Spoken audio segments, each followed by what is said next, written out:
Maulang umaga everyone. So ayan nga, kailangan kong kumuha ng ilang bulaklak. So para ipalis sa ating flower base, samahan niyo ako. Ayan, kukuha tayo ng ilang yellow orange para maganda sa table natin.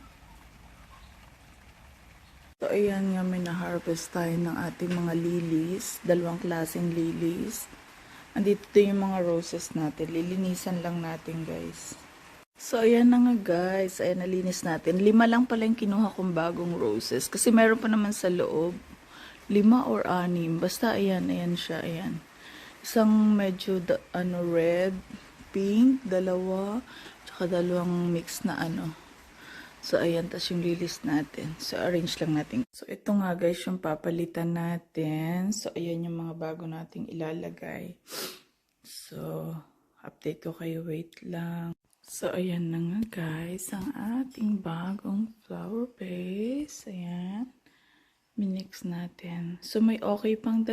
Ito from the last time na kinuha natin. Itong 2 to. So, dinagdag ko kasi okay pa siya yung purple natin. So, ayan. Kita nyo naman. So, nagmix tayo ng lily. Nagdagdag tayo ngayon ng white. Ito kasi dati variegated. Ito from the last time pa rin. So, okay pa siya. Tsaka ito. Itong 3 to. Last time to. So, ayan siya. Ayan, guys. Diba? So, buhay na naman ang ating table for the flowers. So, ayan. Buhay na naman ang ating table. Nirefill ko rin ng konti yung chocolate. Natin. Actually, pang cookies yan. Pero, pag walang cookies, chocolate guys yung nilalagay ko. Kasi mahilig kami sa matatamis. So, ayan. Ito, galing to sa hipag ko. Hindi mo na kailangan So, iti-twist mo lang siya para ma-off yung light. So, ayan. From IKEA yan, guys.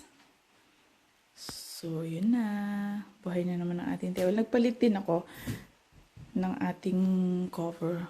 So, have a good day, everyone. Thank you for watching.